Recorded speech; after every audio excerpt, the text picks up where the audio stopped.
Hi everyone, today I'm going to interview Mr. Ng Chung Fu, who is currently working at IBM Malaysia as a senior managing consultant. Thank you for doing this interview with me, Mr. Ng. First of all, Mr. Ng, can you please tell me what's your current job and how does it relate to science? My current job, I'm actually helping clients to improve their operations via automation, like computer systems, like processes.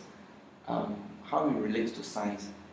When it comes to computer system, the system is made out of programming, made out of scientific programming, and it needs hardware, and hardware you need is science where you make a lot of hardware. There are big servers, laptop, things like that. So I guess these are all from science and not from art. That's how you relate to science. So mainly I'm helping clients to solve their technical their system problem or their operation by automating them with better processes or with systems. Thank you for the explanation, Mr. Ng.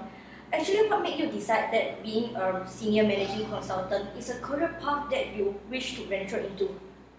It's a coincidence that this happens. I study management engineering management as my undergraduate degree.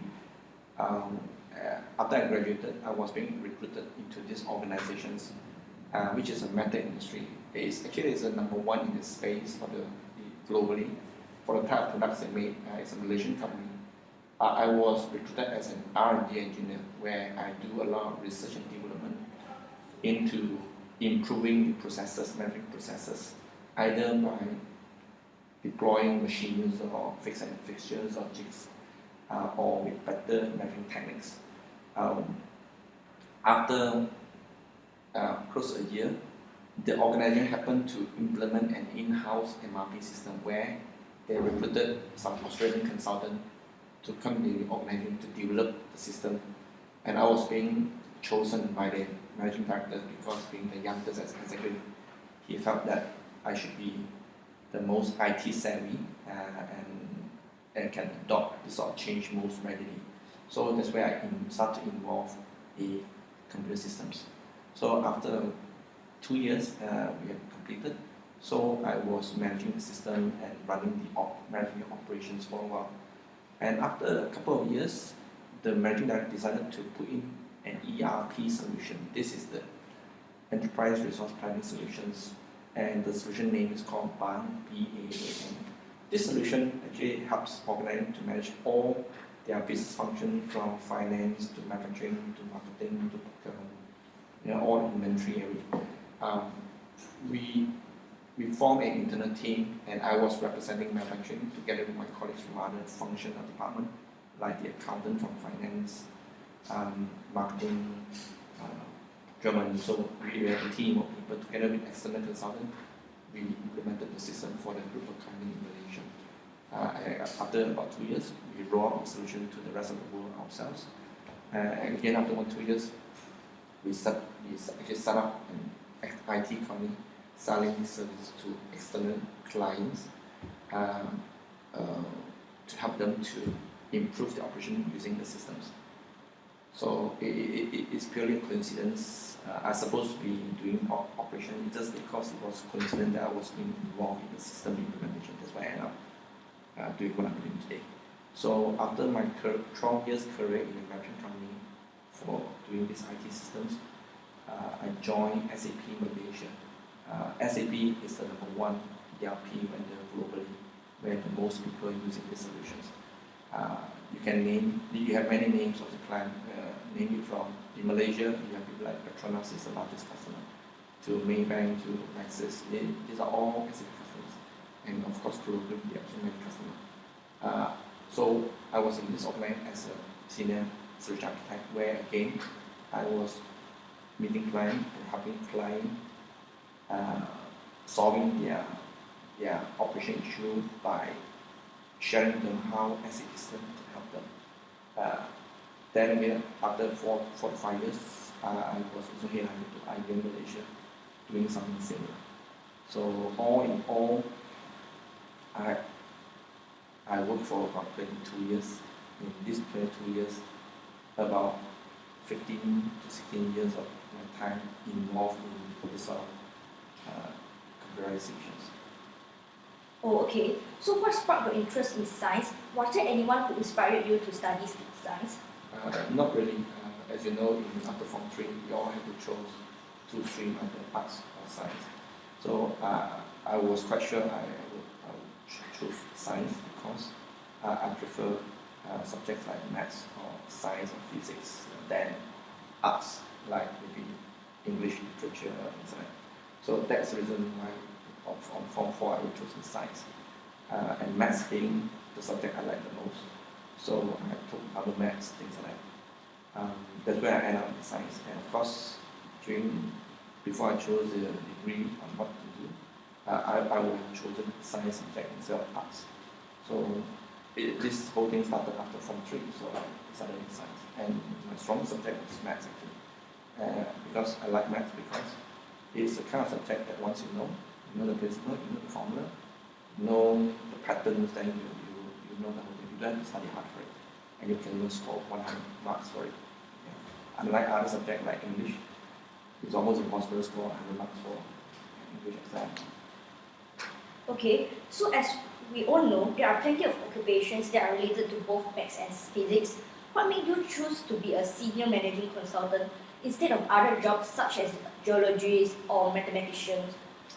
This is related to the earlier questions where, because it's coincident, I supposed to involve in machine operations, and just because coincident where the organization was involved in implementing an IT solution to help the organization to automate, to further improve. That's where I started to end up involving business solutions like IT systems. And since then, I was involved in this type of industry, this type of IT system to help organizations to improve their operations. So since then until today, I've been doing that. When you were studying your bachelor's degree, what were your most favorite subjects and why? It's maths, just like what I said earlier, because maths is a subject, once you know it, you don't have to really study hard for it, unlike other subjects. History, you can study a lot to remember. Law, you can study a lot to remember. But maths, once you know it, you know the principle, you know the formula, you don't have to study hard for it, you can get very good results. So, and I like maths, so that's the reason. That sounds so interesting. Being a senior managing consultant does sound very interesting. I would definitely consider to be a senior consultant managing.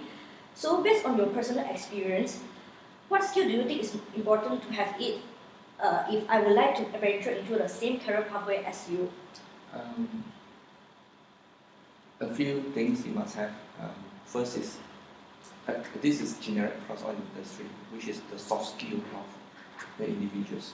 The soft skill, what I mean by, or some people call it EQ, is all the things like your interpersonal skills, your communication skill, your motivation skill, your leadership, things like that. Your problem solving skills. This type of soft skill, you must do it very well. Once you do it very well, this applies to many of the industry. But of course, the second one is very important, is the type of domain industry that you must have to be involved in that industry. Example, if for chemical engineering, if you work in this organization for some time, a couple of years, there are some uniqueness about the organization, that industry. Once you know it, so when you, just like me when I meet a client in the same industry, when I start talking to them, they will know that I know the industry well because I'm able to tell them the uniqueness about the industry.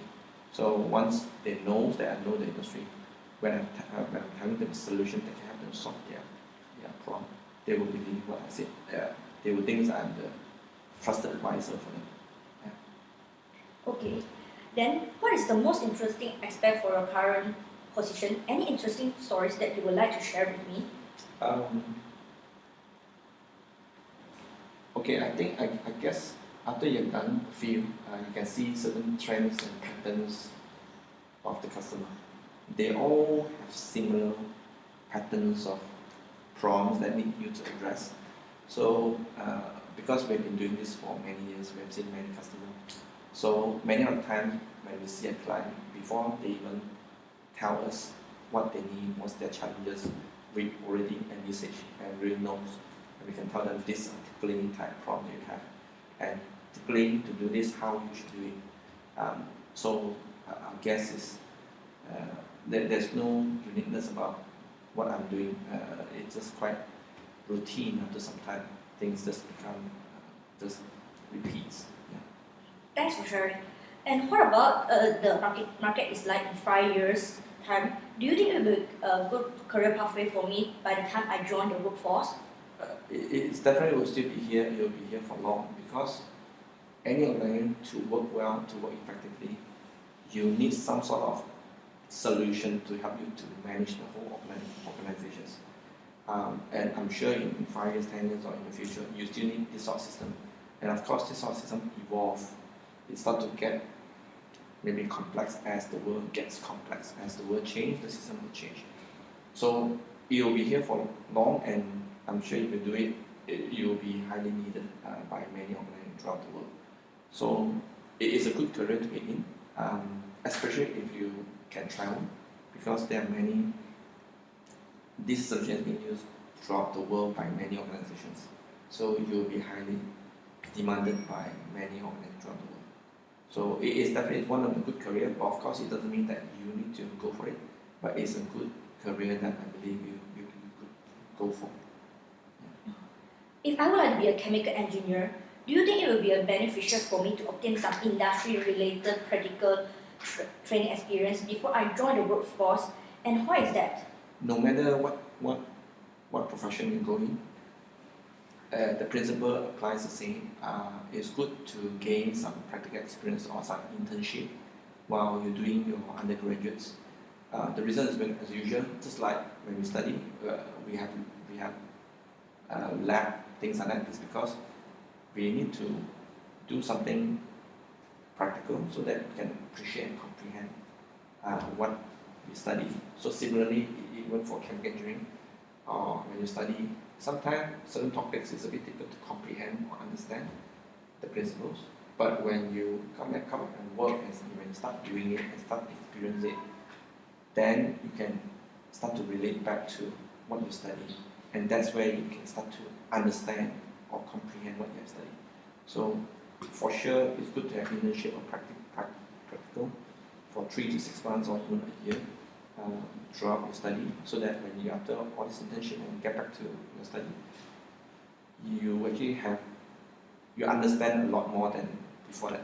So it is definitely a good thing to have internships. Yeah. Thanks for the advice, Mr. Ng. I'm sure you have interviewed some potential candidates who wish to join your firm. Can you please share with us what are you looking for in a candidate? 2 areas. One is a soft side of the person, the soft skill. One is the hard skill. The soft skill is all your interpersonal skill, your people skill, your problem solving skill, all these types of skill. Again, this is not unique by industry. For all the industry, all the career you go for, this is a very important area to have.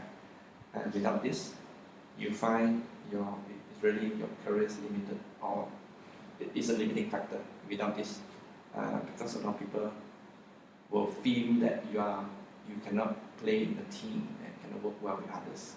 So you start to get a lot of resistance from others, even though you can be technically very sound, but you will find you cannot go too far if you have very poor soft skill.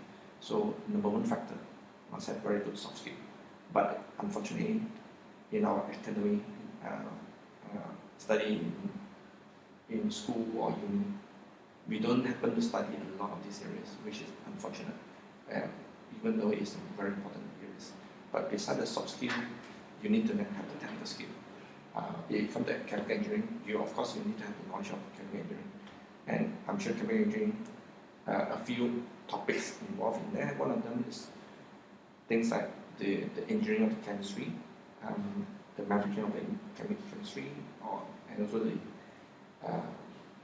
all the chemistry content, stuff like that. So technically, it will be good if you are very sound on them. But personally, I find the most important is still the soft skill. But of course, if you have both, that will be the best. If not, you should have minimum doing very well in the soft skill, while you try to pick up as much as you could in the technical skills. I really learned a lot from your sharing. This marks the end of our interview. Thank you for spending time and sharing such valuable insights with me, Mr. Ong. Thank you. You're welcome.